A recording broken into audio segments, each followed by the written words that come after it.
I think people tend to stumble into faith, actually. They stumble into religion. And even people who are born in a church and they stick around and then they find that they've stayed there their whole lives, they probably have had a place in their lives or a time in their lives where they've questioned that and they've thought, what do I really believe? And is this faith mine, or is it just the one that my parents gave me?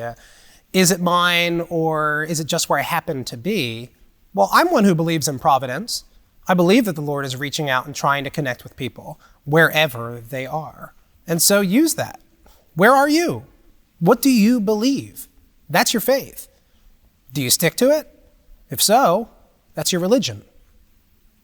What happens after we die? How does prayer actually work? What's heaven like? Or hell, for that matter? On this show, we interviewed Christian ministers from a Swedenborgian denomination to explore the biggest philosophical and religious questions of all time. Join us for some big spiritual questions.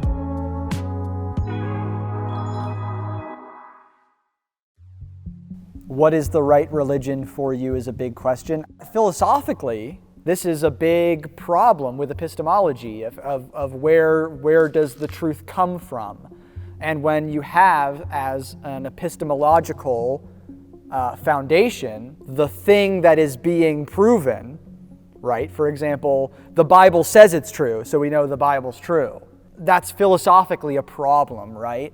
And it gets down to this fundamental question, what's the purpose of faith? What's the purpose of religious practice? And I don't think the purpose of religious practice is to be provable. Otherwise, we'd call it science. That's just not its job.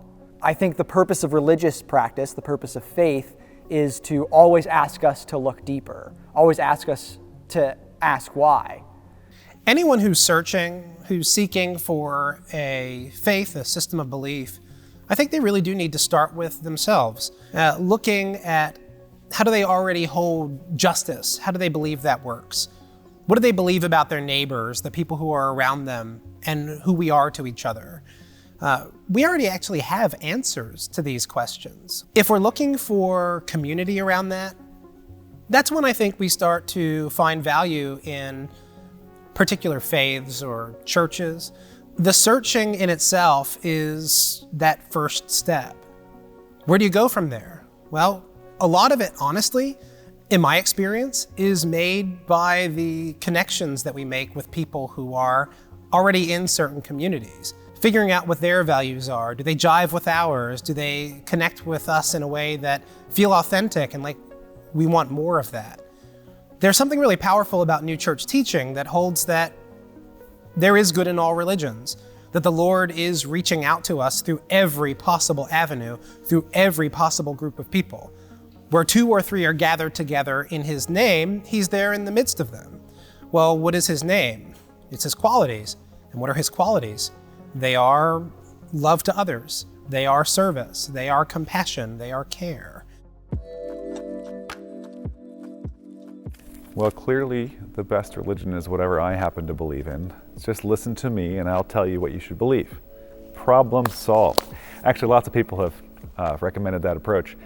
I don't recommend that. If we're justifying hurting people, taking their stuff, treating them like things rather than people, objectifying them, denigrating them, any of that stuff is red flags all over the place. And you got versions of that in probably all the great world religion traditions. Things in faith practices that are red flags for me.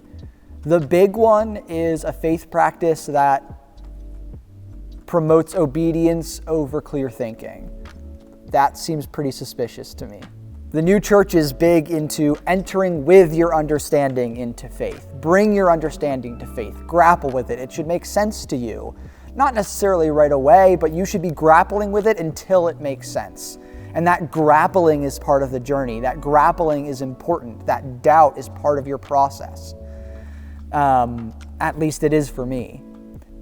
But if a faith practice tells you to stop thinking, that spooks me out. I mean, anything that actively promotes hate is definitely a red flag. Anything that tells people they may not think for themselves is a red flag. But again, even going back to the thing about promoting hate, even there I want to be cautious where there are religions that say such and such is harmful.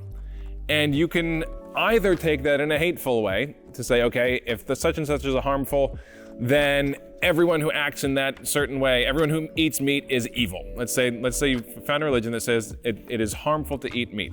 You can either say, well, it's a hateful religion because they hate meat eaters, and maybe if you find a group of people who like their whole thing is let's hate on the meat eaters, that's a red flag, is the hate there. But you could have another group who has that same principle, eating meat is harmful, who can still hold that principle in a loving way. It's not inherently hateful to have principles about what people should and shouldn't do, but do pay attention to how people hold that.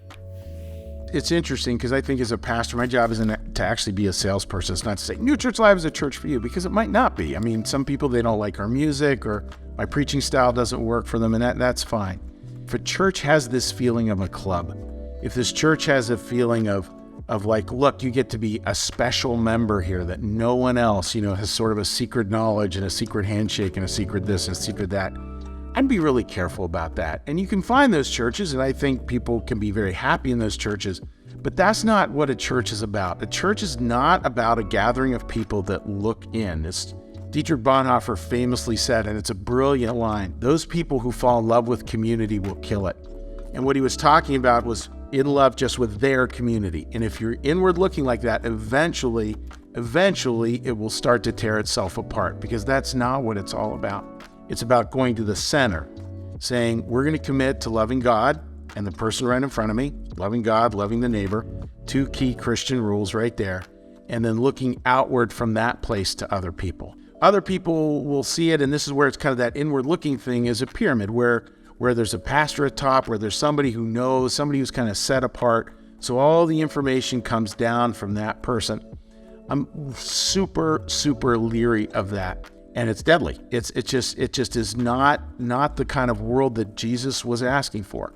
And what's the prime example of the world he was asking for? The Last Supper. That's what Jesus is looking for. And the people around that table, you had Peter the denier, you had Thomas the doubter, you had Judas the betrayer. I mean, you had a lot of people who were not doing terribly well at this moment, but they were still there, right? They were still part of that table. That's, I think, what you want to look for in a church. Well, I believe that the Lord has built us human beings to be receptive of Him. And He's trying to teach us the truth and lead us to goodness in our lives. So I think there is something deep in us that resonates with the truth when we find it. Now, it's confusing because you have seemingly good people in many different traditions resonating with different truths, and they can't all be true, and how does this work?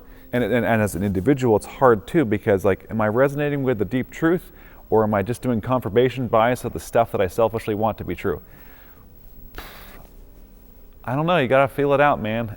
So the two kind of mindsets here are totally devote yourself to one religious belief system, or kind of do what feels right and good and true, and find things in other faith practices and branch out. And I think that there are dangers to either, right? If you devote yourself to something that is hateful and wrong, and you devote yourself so fully that you blind yourself to the injustices that are part of its system, that's really scary. You're not going to see evil anymore, right? If you have blind faith in something.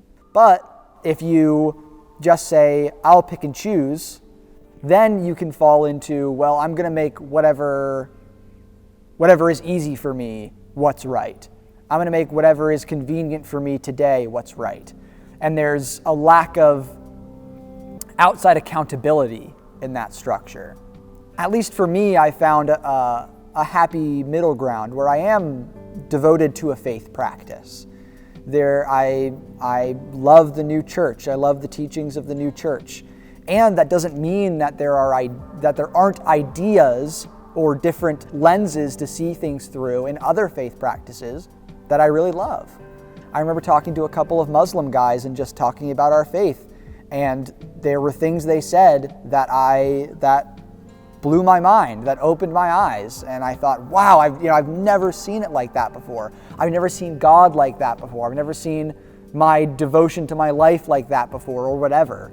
And that's awesome. I see different faith practices as sources to gain deeper insight from, right? Hopefully any philosophical practice that millions of people devote their lives to has good stuff for me in it, even if I don't like all of it.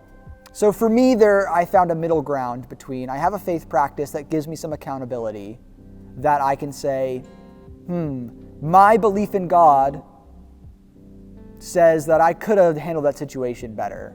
And at the end of the day, I knew that. But I'm glad that there was this external accountability that told me, reminded me. And also, I think all the world religions have really beautiful things to offer in them. And what a shame to not see all the beauty that the world has to offer. And I think that God has to offer through any faith practice. So I think there is something in each of us that's designed to be receptive to the truth. We can mess with that thing, we can corrupt it, we can try to silence it, whatever, but I think the Lord has put that receptor in us, and if we learn how to be open and try to follow what basics of treating people right that we can, I think He'll help us see where there's something off in the religious tradition that we're in, or even in our interpretation of the religious tradition we're in, and help us keep on working toward the truth. A lot of different rivers lead to the sea, is a teaching in Hinduism. They all are, all the paths of the Lord are mercy and truth, is another thing that's said in the Psalms.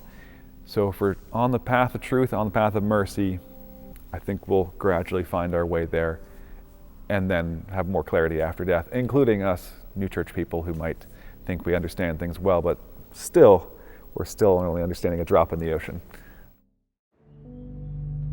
So yeah, it's true that there's all these competing truth claims. There's all these different faiths and traditions, and how you know which one is the right one. And to me, that's not even something you can necessarily answer. There isn't a way to know with certainty right off the bat what's true. I do think it's important to have some kind of guiding framework that guides the way you live your life. Even though there's all these different religions, the reality is if you look at a lot of different religions, when it comes to their moral principles, there are some differences, but there's a lot of overlap. And so my understanding of the way to get a sense of what is true is, it's not that you know something is true and therefore you live it. It's actually the other way around.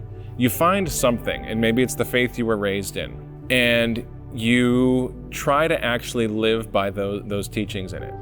You try to live by teachings about forgiving others. You try to live by teachings about not causing harm. You try to change your life based on that. And I think that's what gives you insights into, oh, this part is really working here. And other parts where you might say, I don't quite get that yet. And I don't think you have to necessarily reject it then, but you say that, I haven't seen that in practice yet. And so I think that's a key part of this process of understanding what is true, is that willingness to just try it out and see, do I experience the truth of it when I try to live by it? Just in the interactions we have with one another, we see what kind of faith we have. If we're happy with that, if we're proud of it, lean into it. And if we're not, well, time to do some work. I wonder if it's sort of a critical mass thing. Like, is there enough in a faith that works for you that you can run with it? Run with it until you can't anymore. Then sit down, pause, and reflect. If we're going for an all or nothing, if we're going for a 100%, I don't think we're ever going to find a faith that works for us. It is a conversation, a dialogue with other believers of that faith, with the Lord through our more prayerful moments. In fact, when folks are 100% about their faith, 100% sure that they've got it, I'm really wary of those people. I'm really nervous for them. I wonder if they are as open and honest with themselves and with their God as they think. I know that certainty is something that I'd be afraid if I landed there myself. And so to anyone who's looking for a a system of belief or a system of faith, it's a perpetual search, and that's okay. And so a lot of it just comes down to, for me at least, really honest self-examination. And that's something that I do with my faith, where I step out of my faith, and I, as much as I can, obviously, and I brutally examine, is this helping me be a better person? Am I bringing more good into the world? And again, I'm a person that struggles with doubt, and I think it's healthy that I struggle with doubt because it reminds me to ask these questions. Am I bringing more good into the world? Am I making the world a better place? And if my answer is still yes, living this philosophical view, this worldview, I'm going to keep doing it.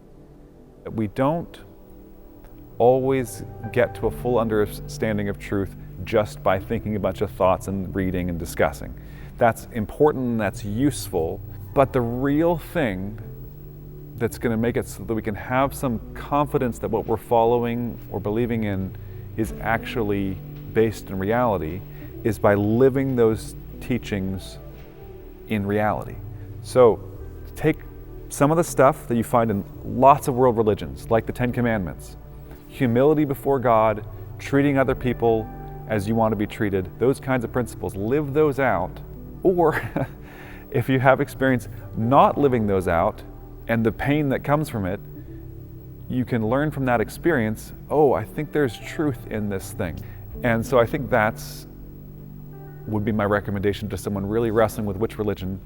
Well, try them out, not just in attending and taking in ideas, but try them out and living them out, particularly principles about how to treat other people well.